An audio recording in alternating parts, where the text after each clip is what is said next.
বলছি principles of animation. তার মানে হচ্ছে সারা পৃথিবীর সব অ্যানিমেটররা এই জায়গাগুলোতে একমত যে অ্যানিমেশনের যে প্রিন্সিপালগুলো আমাদের সবাইকে মানতে হয় সেই জায়গাগুলোতে সবার একটা একাত্মতা আছে, এবং এই প্রিন্সিপালগুলোর উপর বেস করেই প্রকৃতপক্ষে আমাদের যে অ্যানিমেশনের অ্যাপেলিং, অ্যানিমেশনের যে অ্যাডভান্স লেভেলটা বা একটা সৌন্দর্য বোধ এবং মানুষের কাছে ভালো লাগা সবকিছু কিন্তু ডিপেন্ড করছে এই প্রিন্সিপালগুলোর উপর। তো আমরা অ্যানিমেশন এখনো হয়তো স্টার্ট করতে পারিনি, কিন্তু স্টার্টের আগেই আমরা এই প্রিন্সিপালগুলো সম্পর্কে আমাদের যথাযথ ধারণা থাকা দরকার। এটা শুধুমাত্র মুখস্থ করার বিষয় না যে আমার অ্যানিমেশনের 12টা প্রিন্সিপাল আমি খুব মুখস্থ বলতে পারি, এটা কোনো কৃতিত্বের বিষয় না। এটা বুঝতে পারাটা এবং ধারণ করতে পারাটা হচ্ছে বড় বিষয়, এবং সে অনুযায়ী ইমপ্লিমেন্টেশন করাটা এবং কখন কোন প্রিন্সিপালটাকে মেনটেন করতে হবে সেই জিনিসটা বুঝতে পারা। তো আমরা নেক্সট স্লাইডে গিয়ে দেখি অ্যানিমেশনের প্রিন্সিপালগুলো কি। আপনারা দেখতে পাচ্ছেন এখানে 12টা প্রিন্সিপালের কথা আমরা বলছি: squash and stretch, anticipation, staging, straight ahead action and pose to pose, follow through and overlapping action, slow in slow out, arc, secondary action, timing, exaggeration, solid drawing, appealing. তো এই প্রিন্সিপালগুলোতে ধরেন প্রত্যেকটা জিনিসই আমরা হয়তো এটা 2বার পড়লে সবার মুখস্থ হয়ে যাবে, আমি সেই জিনিসটা চাচ্ছি না। আমার যে এক্সপেকটেশন সেটা হচ্ছে আপনারা এই প্রিন্সিপালগুলোকে ধারণ করবেন এবং নিজের মধ্যে গেঁথে নেবেন, যার ফলে আপনারা যখন পরবর্তীতে অ্যানিমেশন করতে যাবেন তখন যেন আপনাদের কাজে সেটা রিফ্লেক্টেড হয়। তো আমরা চলে যাই একটা একটা করে বোঝার প্রক্রিয়ায়। দেখেন, স্কোয়াশ অ্যান্ড স্ট্রেচ। আমরা ইউজুয়ালি যখন আমরা একটা বলকে যখন হ্যান্ডেল করি তখন আসলে বলটা কখনোই কিন্তু এমন হয় না যে এখানে 2টা চিত্র দিয়ে আপনারা দেখতে পাচ্ছেন। নাম্বার 1, একটাতে দেখতে পাচ্ছেন সবগুলো বলের ফেস একই রকম, বাট আরেকটাতে দেখতে পাচ্ছেন মানে বলগুলোর চেহারা কিন্তু এক এক জায়গায় এক এক রকম। চার হয়ে গেছে পড়ে। তো এইটার নাম স্কোয়াশ অ্যান্ড স্ট্রেচ, বাট এই জিনিসটা ধরেন প্রকৃতপক্ষে আমরা যখন ফিজিক্যাল লাইফে একটা বলকে সুইং করি বা ড্রপ দেই তখন এই জিনিসটা কিন্তু সব সময় হয় না। ধরেন একটা কাঠের বল, যদি আপনি আমরা ক্রিকেট বলকে যদি এক্সাম্পল হিসেবে নেই, তো ধরেন এইটা কিন্তু ড্রপ খাচ্ছে এবং উঠছে, সবকিছুই হচ্ছে, ওর বাউন্সিং সবকিছুই হচ্ছে, বাট সে কিন্তু তার মধ্যে এই পরিবর্তনগুলো কিন্তু হচ্ছে না। তাহলে কেন অ্যানিমেশনে আমরা এই কাজটা করতে যাব? এখানে অ্যানিমেশনটা যেহেতু ভিজুয়ালি এক্সপ্রেসের বিষয়, তো আপনি একটা সার্কেলকে বল বলছেন, সেই সার্কেলকে যখন আপনি বল বলছেন, বলটা বলার সময় যত নর্মালি আমরা একটা মানে প্র্যাকটিক্যালি একটা বলকে যখন ড্রপ করব সেটার ওয়েট কিন্তু আমি ধরেই ফিল করতে পারছি, বাট অ্যানিমেশনের ক্ষেত্রে আমি একটা সার্কেলকে বলছি বল, সেই বলটা যখন ড্রপ হবে সেটার যে ভার আছে, তার যে একটা ওয়েট আছে, সেই জিনিসটাকে আপনি দর্শকের কাছে কিভাবে ফিল করাবেন, সেই ফিলিংসটাকে রিপ্রেজেন্ট করার জন্যই মূলত এই কাজটা করতে হয়, স্কোয়াশ অ্যান্ড স্ট্রেচ। এখানে দেখতে পাচ্ছেন এগুলো এক একটা বল কিন্তু এক একটা যদি আমরা একটা ফ্রেম ধরি, অ্যানিমেশনের যে একটা এক একটা ফ্রেমে অবস্থান করে, তো তখন ফার্স্ট ফ্রেমে দেখেন বলটা অ্যাজ ইউজুয়াল তার যে শেপ সেই শেপেই আছে। দেন তারপরে যদি আমরা যাই দেখেন একটুখানি স্কোয়াশ হয়ে আসছে, তার মানে দুই দিক থেকে একটুখানি চাপা, তার মানে এইটাতে প্যারালালি 2টা জিনিস প্রকাশ করে। একটা হচ্ছে একটা গতি প্রকাশ করে, তার পাশাপাশি তার একটা ভারও সে প্রকাশ করে। আমরা ভিজুয়ালি তখন যদি এই চেঞ্জটা দেখি তখন আমাদের কাছে এই ফিলটা আসবে যে আমরা একটা মানে ওয়েটফুল একটা বল আমাদের কাছে রিপ্রেজেন্ট হবে, এবং এটা যখন একদম টাইমিং এর জায়গায় নিচে যখন আমরা এটা সারফেসে এটা পড়লো, তখন কিন্তু এটা চ্যাপটা হয়ে গেল। তো এই যে চ্যাপটা করে দেয়া, এটাকে আমরা বলছি স্ট্রেচ। দেন আবার যখন বলটা উঠে যাচ্ছে, তখন দেখেন আবার স্কোয়াশ, এবং ফাইনালি শেষ। তো এই যে প্রক্রিয়াটা করে দেয়া, এটার নামই হচ্ছে স্কোয়াশ অ্যান্ড স্ট্রেচ। মানে এটা করতে গিয়ে আমরা আসলে কতটুকু করব বা কি করব, সেটা হয়তো আমাদের ইমাজিনেশনের উপর। আমরা ভিজুয়ালি কিভাবে ফিল করাতে চাই, যদি একটু বেশি বেশি ফিল করাতে চাই তখন বেশি বেশি স্কোয়াশ স্ট্রেচ করে দিব, যদি অল্প ফিল করাতে চাই তখন অল্প করব। বিষয়টা কিন্তু এরকম। দেন আমরা যদি যাই নেক্সট স্লাইডে, এন্টিসিপেশন। দেখেন এখানে একটা ছবিতে আপনার কতটা কয়টা পোজ আপনারা দেখতে পাচ্ছেন। এখানে পোজের সবগুলো কিন্তু এন্টিসিপেশন না। এখানে এন্টিসিপেশন বলছি আমরা ঠিক ওই মুহূর্তটাকে, যে আমরা কোনো একটা অ্যাকশনের প্রিভিয়াস অ্যাকশনটা, জাস্ট আমরা যদি একজনকে একটা ঘুষি দিই, ঘুষিটা দেওয়ার সময় আমাদের বডিতে এক ধরনের চেঞ্জ আসে। সেই চেঞ্জটা কেমন? ঘুষিটা আমরা কিন্তু সরাসরি সামনের দিকে এক্সপোজ করি না। আমরা প্রথমে কি করি, হাতটাকে একটু পিছনে নিয়েছি, পিছনে নিয়ে দেন সামনের দিকে আমরা পাঞ্চ করি। এই যে পিছনে নেয়ার যে প্রক্রিয়াটা, এটাকে বলছি হচ্ছে এন্টিসিপেশন। এবং লক্ষ্য রাখতে হবে আমাদের যখন অ্যানিমেশনের কাজগুলো হবে, তখনও কিন্তু এই প্রক্রিয়ায় আমাদেরকে এই চেঞ্জগুলো করে দিতে হবে। নর্মালি আমরা যখন অ্যাক্টিভিটিস করি, এটা আমরা ইউজুয়ালি করে ফেলি। এটা করার সময় আমাদের কিন্তু পূর্ব কোনো প্রস্তুতিও প্রয়োজন হয় না। আমরা একটু ফোর্সে ঘুষি দেওয়ার জন্য একটু হাতটা পিছনে স্বাভাবিকভাবেই নিয়ে যাই, কিন্তু অ্যানিমেশনে অনেক সময় এই মিসিং গুলো হয়। আপনারা কিছু প্রচুর এরকম মিস্টেক সহ প্রচুর ভিডিও কিন্তু আমরা দেখতে পাই, যেগুলোর মধ্যে মনে হচ্ছে যে খুব হালকা একটা হাত সামনের দিকে চলে যাচ্ছে, তার মধ্যে কোনো গতি নাই, স্পিড নাই, ভেতর থেকে কোনো এনার্জি নাই, এরকম একটা ফিলিংস আমরা পাচ্ছি। এর কারণ কিন্তু এইটা, এই এন্টিসিপেশনের জায়গাগুলোতে আমাদের একটু খেয়াল রাখতে হবে। দেন আসি স্টেজিং। আমার এখানে একটা চিত্র দিয়ে আমরা বোঝানোর চেষ্টা করেছি যে poor staging and good staging, কোনটাকে আমরা গুড স্টেজিং বলছি। যে স্টেজিং, যে সরি, জিনিসটা হচ্ছে কি অনেকটা এর মতো, আমরা যখন কখনো কি আমরা মঞ্চ নাটক দেখেছিলাম, মনে আছে কারো? জি স্যার। হ্যাঁ, তো মঞ্চ নাটকে আপনারা দেখবেন নাটকের সবচেয়ে ভালো পারফর্মার তারাই যারা মঞ্চের সামনে উপস্থিত যে দর্শকগুলোকে কানেক্ট করে সে একটা অ্যাক্টিভিটিস করতে পারে, এবং তারাই হচ্ছে মানে বেস্ট অ্যাক্টর। তো এখানে অ্যাজ লাইক ওরকমই, আপনি যখন একটা ক্যারেক্টারকে মুভমেন্ট করাবেন, একটা ক্যারেক্টারকে রিক করাবেন, তার বিভিন্ন অ্যাক্টিভিটিস আপনি স্টেজে দেখাবেন, তো সেই স্টেজে তার ফেসিয়াল মুভমেন্টটা কেমন হবে। আমরা বাম পাশের ছবিটা থেকে দেখতে পাচ্ছি একটা পুয়ার স্টেজিং বলছি এটাকে। কেন বলছি? ওরা নিজেরাই ইন্টারাকশন করছে, বাট দর্শক সারিতে যারা বসে আছে তাদের সাথে তার কোনো কানেকশন নাই, তারা নিজেরাই শুধু নিজেদের কথাগুলো বলছে। এবং ডান পাশের ছবিটাতে আপনারা দেখতে পাচ্ছেন এখানেও তারা নিজেরাই কথা বলছে, বাট তাদের বডি ল্যাঙ্গুয়েজ এবং ফেসিয়াল এক্সপ্রেশনটা একটুখানি দর্শকের দিকে মুভ করানো। আর এই মুভমেন্টের কারণেই বেসিক্যালি দর্শক এই পুরো প্রক্রিয়াটার সাথে কানেক্টেড হয়ে যায়।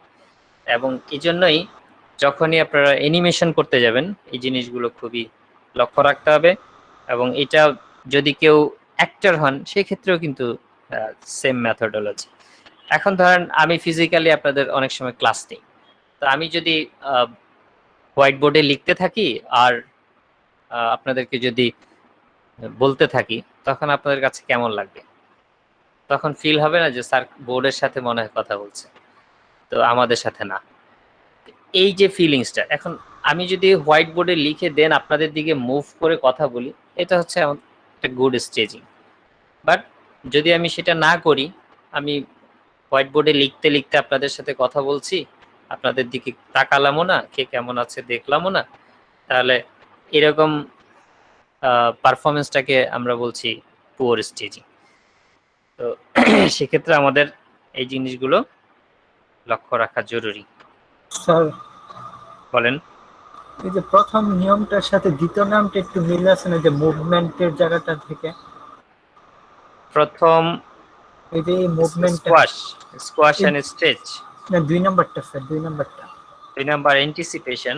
হ্যাঁ, ওইটা যে মুভমেন্ট করছে ওইটার সাথে 3 নাম্বারটা মিলছে না? এই যে এখানে 2 নাম্বারটা না। Good stretching. না, গুড স্টেজিং এর ফ্যাক্টটা একটু ভিন্ন এখানে।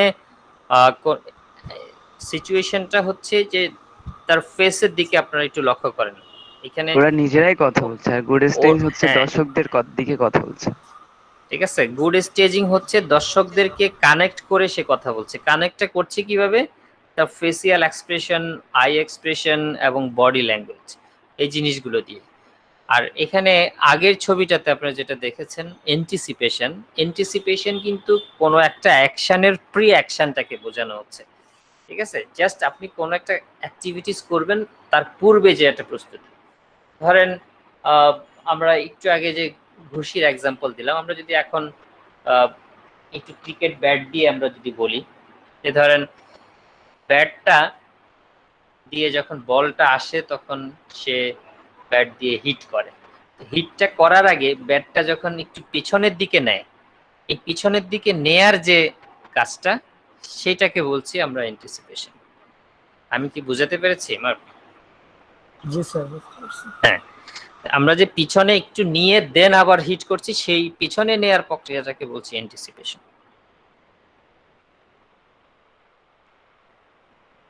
এইখানে দেখেন straight ahead action and pose to pose.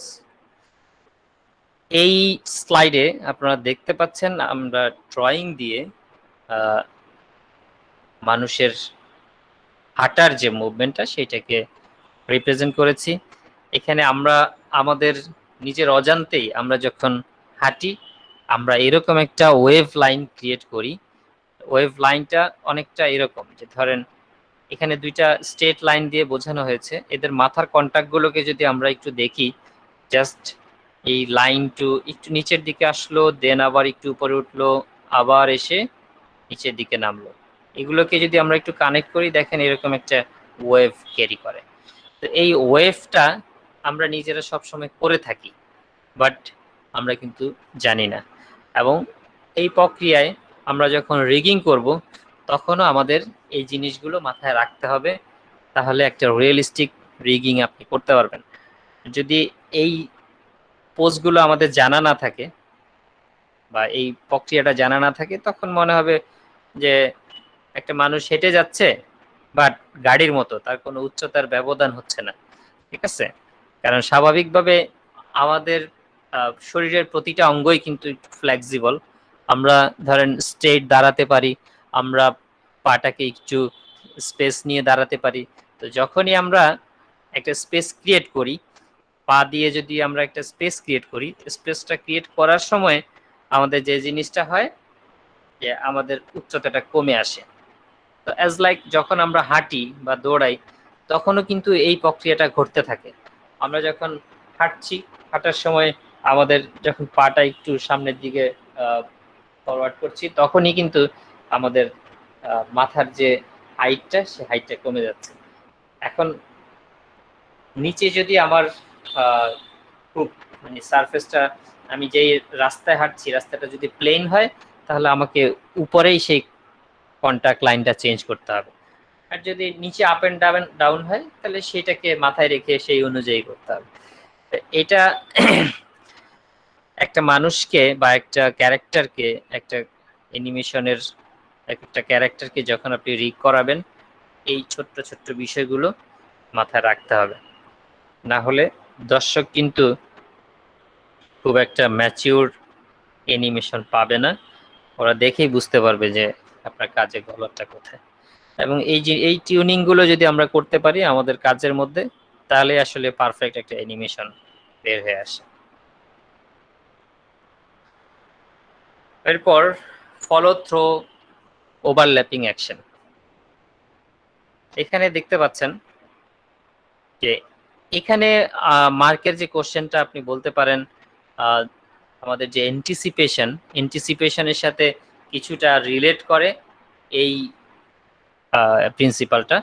এই প্রিন্সিপালটা রিলেট করে কিভাবে, লাইক এখানে আপনি দেখতে পাচ্ছেন যে একটা হাত আমরা যখন পিছনে নিচ্ছি কোনো কিছু থ্রো করার সময়, এটা জাস্ট ফর থ্রোয়িং, যখন আপনি কোনো কিছু থ্রো করছেন, থ্রোটা করার সময় হাতটাকে আমরা একটু পিছনে নিয়ে একদম যেই জায়গা থেকে আমরা লক হয়ে যাই, পিছনে নেয়ার পরে আমরা ধরেন হাতটা লক হয়ে গেল, সে হাতটা লক হয়ে যাওয়ার পরে আমরা এটাকে যখন আবার ফোর্সে সামনের দিকে মুভ করি, তখন ঠিক যেখানেই লক সেখানেই কিন্তু হাতের যে কনুইটা, এই কনুইটা কিন্তু একটুখানি চেঞ্জ হয়।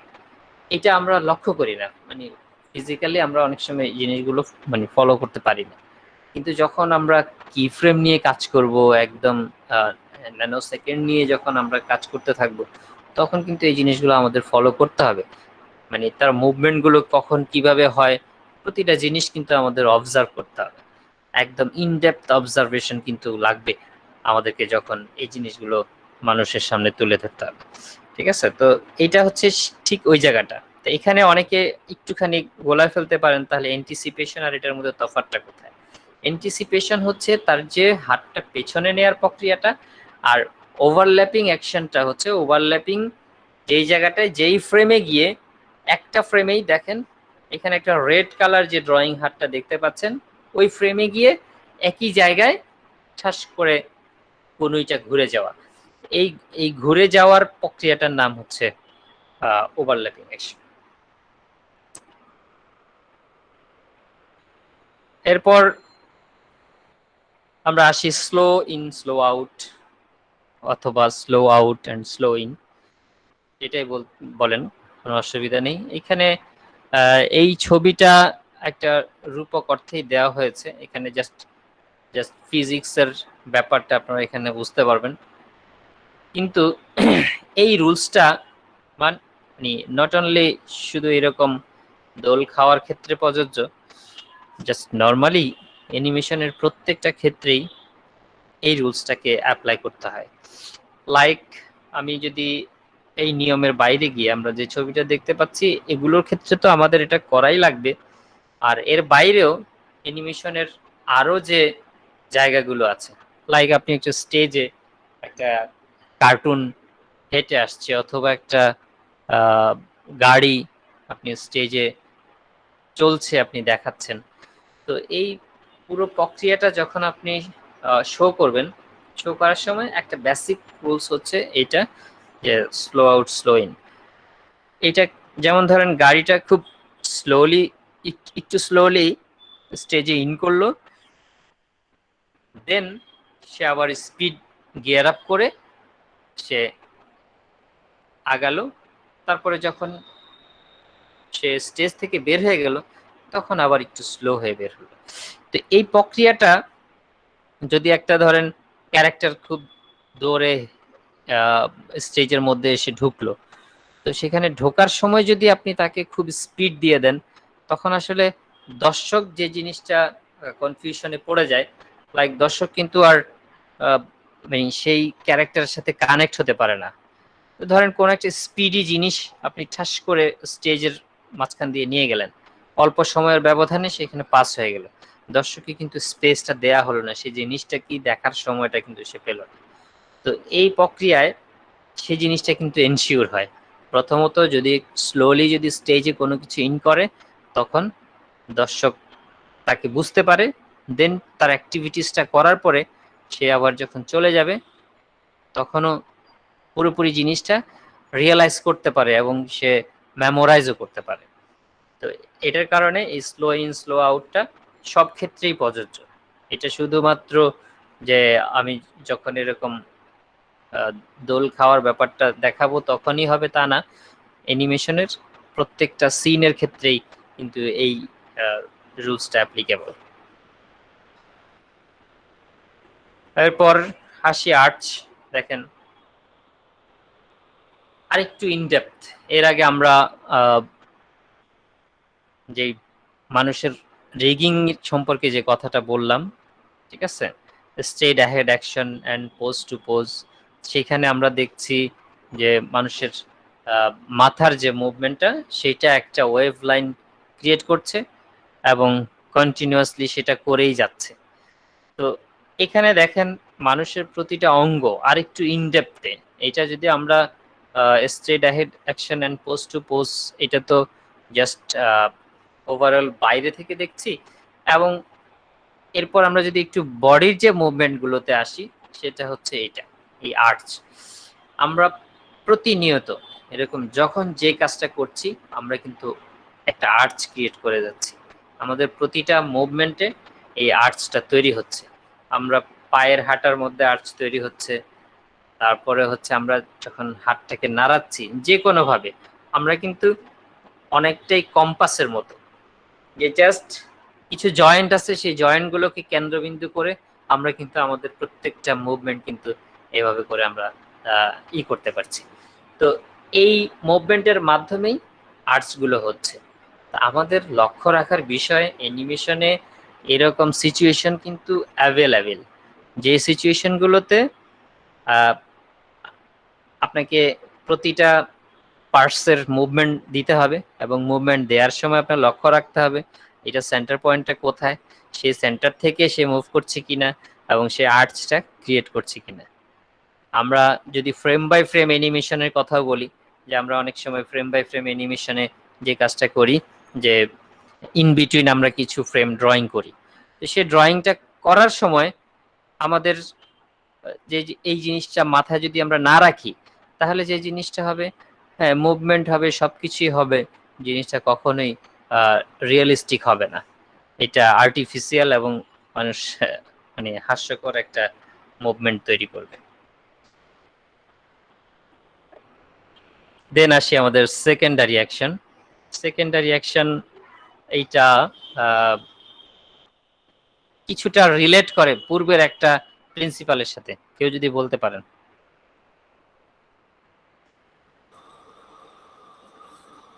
স্যার ওই যে অ্যাক্টিং করার সময় দর্শকদের Staging, sir? মুখোমুখি ওইটার সাথে রিলেট করে হয়তো বা। মানে স্টেজিং এর সাথে কিছুটা জি, রিলেট স্যার। করে, তাই না? জি স্যার। হ্যাঁ, তো স্টেজিং এর সাথে যখন রিলেট করছে তো তখন এখানে দেখতে পাচ্ছেন এইটাও এক ধরনের স্টেজিং কিন্তু। স্টেজিং এরই আরেকটা অ্যাক্টিভিটিস বলতে পারেন। তো এখানে যেই জিনিসটার প্রতি এমফাসিস করা হয়েছে সেটা হচ্ছে আপনার যে বডির মুভমেন্টটাকে এমফাসিস দেয়া হয়েছে। এখানে ধরেন যে কোনো কিছু যখন এক্সপ্রেস আপনি করবেন, লাইক আপনি স্টেজে এসে কোনো কিছু বলতে চাচ্ছেন, তো আপনি তো স্টেজে বলা শুরু করার আগেই ধরেন ব্যাপারটা যদি এরকম হয়, আমরা একটা ফিজিক্যাল লাইফের একটা ক্লাসরুমের সাথে যদি একটু তুলনা করি, যে ধরেন আমি ক্লাসরুমে ঢুকে বলা শুরু করে দিলাম, কোনো ধরনের কথাবার্তা না বলে আমার যে ক্লাসের টপিক এটা ধরেন বলতে থাকলাম, এটা কিন্তু মানে শোভন না। আপনারা কিন্তু হাসতে থাকবেন নিশ্চয়ই, স্যারের মনে মাথা গেছে। হ্যাঁ, তা আমরা আসি কি করি, আগে একটু আপনাদের সাথে ইন্টারাকশন করি, দেন কথাবার্তা বলি, হাই কেমন আছো, কি খবর, এই যে এই জাতীয় কথাবার্তা বলে দেন আমরা আমাদের যে টপিক সেটাতে যাই। তো এগুলো কিন্তু মানে one kinds of secondary action.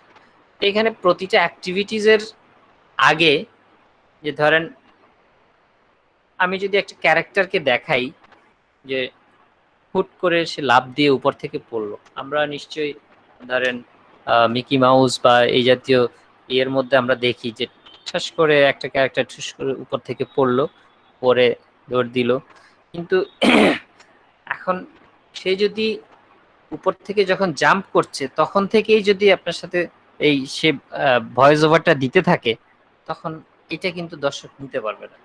তাকে ঠাস করে আগে নামতে হবে, নেমে দর্শকের দিকে তার একটা মুভমেন্ট দিতে হবে, দেন তাকে কি করতে হবে, তার যে কথাবার্তা বা আদার অ্যাক্টিভিটিস সেই জিনিসগুলোকে শো আপ করতে হবে। তো এটা হচ্ছে সেকেন্ডারি অ্যাকশন। ফার্স্ট অ্যাকশন হচ্ছে যে আপনি কোনো মানে এটা অ্যান্টিসিপেশনের সাথেও কিন্তু একটু রিলেট করে। অ্যান্টিসিপেশন যদিও স্টেজিং এর সাথে কানেক্টেড না বা এই শো এর সাথে কানেক্টেড না, এটা কিন্তু ইন বিটুইন একটা অ্যাক্টিভিটিস হিসেবে দেখানো হচ্ছে। আর এখানে সেকেন্ডারি অ্যাকশন কিন্তু ওইটা যে আপনি দুই পুরো ওয়ার্ক ফ্লোটাকে দুইটা ডিভাইডেশন করা। লাইক একটা হচ্ছে আপনি এসে হাজির হলেন এবং ফেসিয়াল এক্সপ্রেশন দিলেন ইন ফ্রন্ট অফ ভিউয়ার, দেন আপনি আপনার অ্যাক্টিভিটিসটা বললেন। এখন আমি সিয়ামকে বললাম যে সিয়াম তুমি একটা আমাদেরকে একটা জোকস শোনাও। তো ও ধরেন সবার সামনে এসে হ্যাঁ কোনো ধরনের ফেসিয়াল মুভমেন্ট এক্সপ্রেশন কোনো কিছু না দিয়ে সে সুন্দর করে দুই হাত জড়ো করে সোজা দাঁড়িয়ে সে তখন জোকসটা বলা শুরু করলো। ঠিক আছে, তো ধরেন এখানে আপনি বলতে পারেন তার তো কোনো এক্সপ্রেশনই নাই, তাহলে অ্যাকশন কি আর সেকেন্ডারি অ্যাকশন কি? এখন এই যে সে এসে জড়ো হয়ে বা যে কোনো একটা এক্সপোজে সে দাঁড়ালো, হ্যাঁ এটাও কিন্তু প্রাইমারি অ্যাকশন। তো যখন সে তার অ্যাক্টিভিটিসটা শুরু করলো সেটা হচ্ছে সেকেন্ডারি অ্যাকশন। আর এখানে যদি সে এসে হ্যাঁ হ্যালো ভিউয়ার্স কি খবর কেমন আছো এই সেই বলে ধরেন তার একটা অ্যাটেনশন নিল, দেন তার অ্যাক্টিভিটিসটা সে শো করলো, হ্যাঁ তখন সেটা হবে সেকেন্ডারি অ্যাকশন। তো এইভাবে প্রত্যেকটা অ্যাক্টিভিটিস গুলোকে আমরা যদি এভাবে ডিভাইড করে দেখি তাহলে আমরা এটাকে এক্সপোজ করতে পারবো এবং শো করতে পারবো।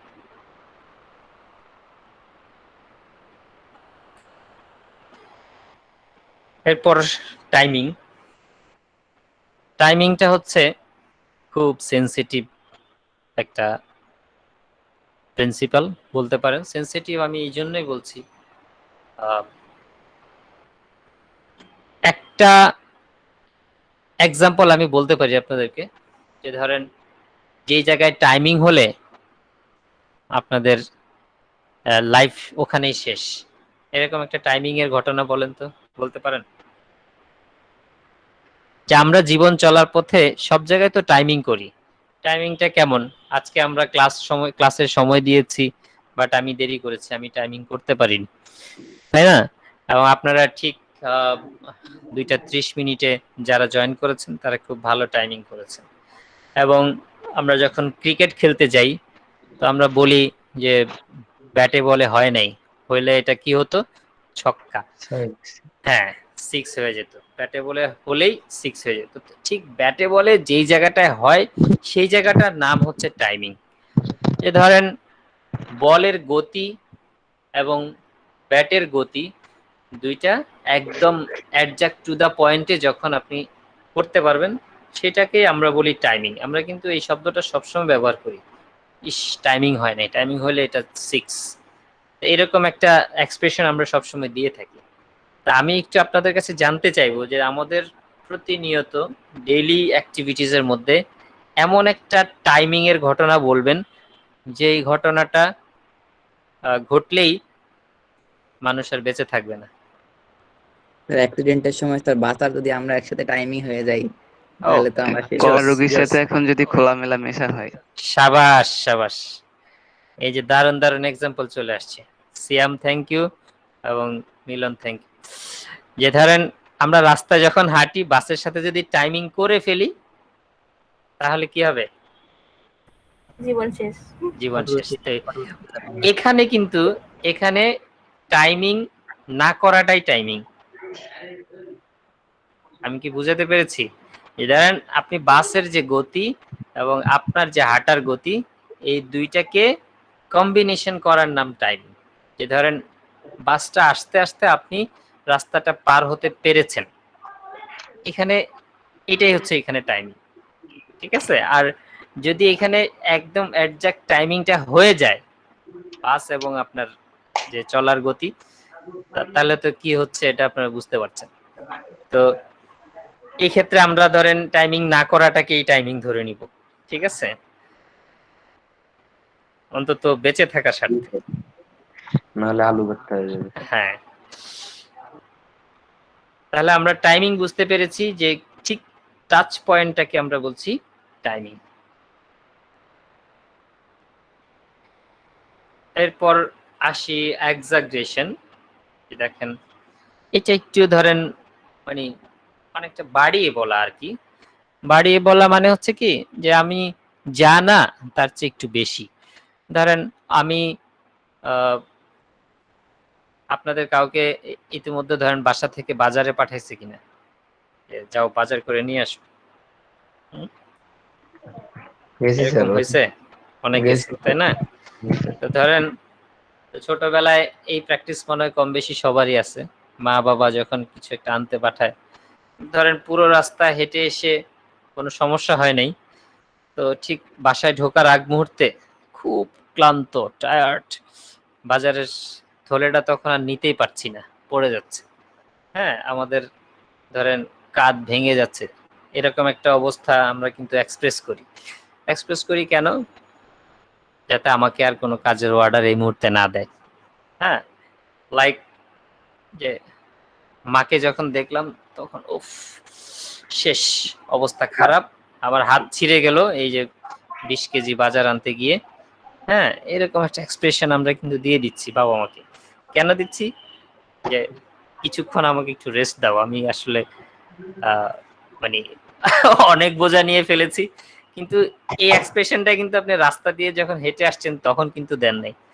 কিন্তু যখন বাবা অথবা মা বা মানে বাসায় ঢোকার সময় আপনার এরকম একটা এক্সপ্রেশন, মাথার ঘাম আপনি এভাবে করে মুছে ফেলছেন, তারপরে এই হাতের যে থলিটা কোন রকম রাখলেন, মনে হচ্ছে হাতটা ছিঁড়ে গেল, এরকম একটা এক্সপ্রেশন দিচ্ছেন। এটা কেন দিচ্ছেন? একটু বাড়ায় বাড়ায় দিচ্ছেন, আসলে কিন্তু এত কষ্ট আপনার হয়নি, ঠিক আছে?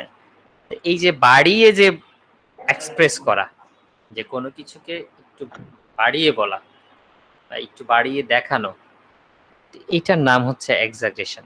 এখানে আপনারা দুইটা ছবিতে দেখতে পাচ্ছেন। একটা ছবিতে নন এক্সাগ্রেট, তার মানে হচ্ছে কি যে ধরেন সে ওয়েটটা খুব ইজিলি নিতে পারছে, তার খুব একটা কষ্ট হচ্ছে না। আর ডান পাশের ছবিটা দেখেন, একটা এক্সাগ্রেটেড একটা পিকচার। এখানে হচ্ছে সে এমন একটা পোজ যে 20 কেজির ভারে সে শেষ, ঠিক আছে? আর এটা বেসবল, সরি, বেসবলের পোস্টার, সে বলটা থ্রো করতেছে। হ্যাঁ, বেসবলের পোজ। তো ধরেন এই যে এক্সট্রাঅর্ডিনারি করে সে যে মনে করেন বডিটাকে করে ফেললো, ভেঙে চুরে একটা এক্সপ্রেশন দিল, তো এইটার নাম হচ্ছে এক্সাগ্রেশন। তো অ্যানিমেশনের ক্ষেত্রে এই জিনিসটা খুব দরকার হয়। আপনারা নিশ্চয়ই দেখেন এরকম সিচুয়েশন, কার্টুনগুলোতে বেশিরভাগ এই রিফ্লেকশনটা বেশি পাওয়া যায়, একটু একটু বাড়িয়ে বাড়িয়ে দেয়া। বলেন।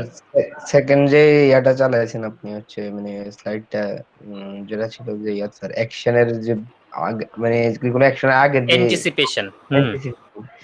স্যার সেটার সাথে তাহলে স্যার এটা তো মিল আছে অনেকটা, দেখেন হ্যাঁ, এটার সাথে এটা রিলেট করে। রিলেটটা এরকম, আমি জাস্ট টু দা পয়েন্টে বলার চেষ্টা করি, তাহলে আপনি নিশ্চয়ই বুঝতে পারবেন। অ্যান্টিসিপেশনের সাথে এইটার রিলেশনটা এরকম, অ্যান্টিসিপেশনটা সেখানে বাড়িয়ে বলার বিষয় নাই, ওখানে অনেকটাই ফিজিক্সের মতো, যে আপনি কোনো একটা কাজ করার আগে আপনার এই কাজটা করতে হবে, ঠিক আছে? এটা নিশ্চিত আপনি কোনো একটা ফোর্স ওয়ার্ক করার আগে আপনাকে কিন্তু ব্যাক এন্ডে আসতে হবে। আপনি একটা দৌড় দেওয়ার আগেও কিন্তু মানুষ একটু পিছনে এক পা নিয়ে দৌড়টা স্টার্ট করে, ঠিক আছে? ধরেন আপনাকে বলা হলো একটা দৌড় প্রতিযোগিতা আপনি অংশগ্রহণ করছেন, তো দৌড় প্রতিযোগিতায় অংশগ্রহণ করার সময় আমরা সবাই এক লাইনে দাঁড়াই, কিন্তু কেউ কিন্তু সোজা দাঁড়ায় না। কেন দাঁড়ায়? এক পা পিছনে দিয়ে দাঁড়ায়। এই পিছনে দিয়ে যে আমরা যে মুভটা করছি, যে সামনে যে ফরওয়ার্ডটা করছি, এই পিছনে দেওয়ার প্রক্রিয়াটাকে বলছি আমরা অ্যান্টিসিপেশন।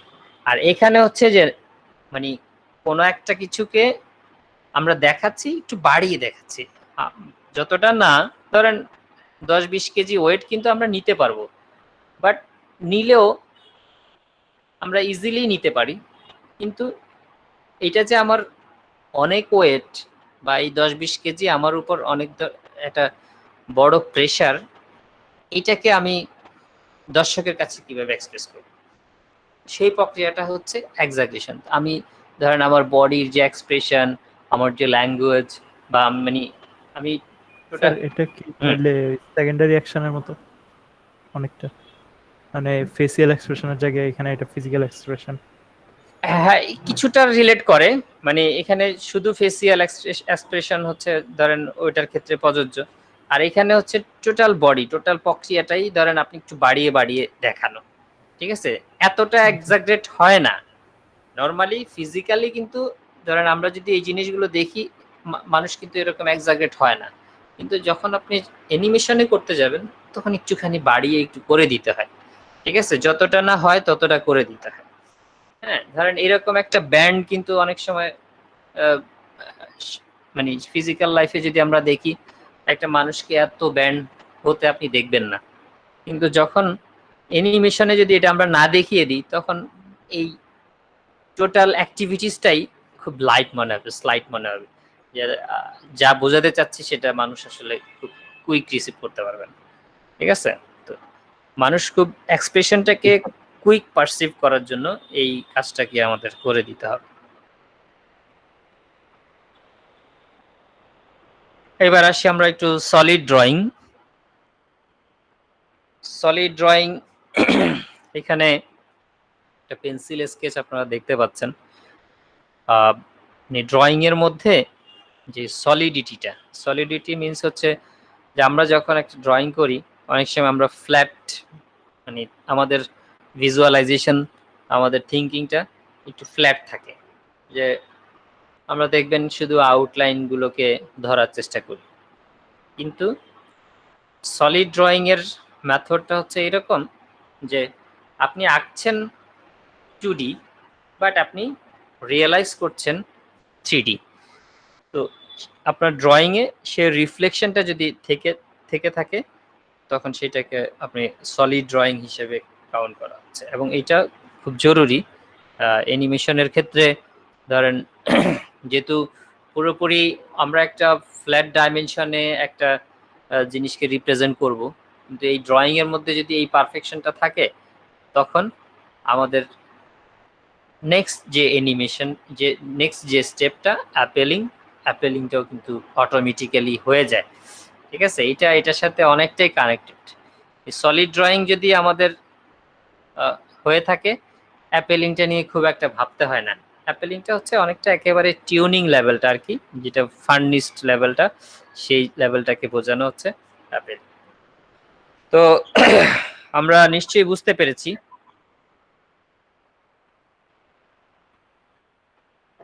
জি স্যার।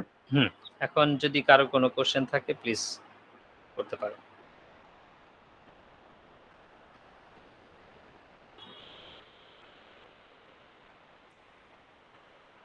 আমরা কি নতুন কেউ জয়েন করেছি? জি স্যার, আমি।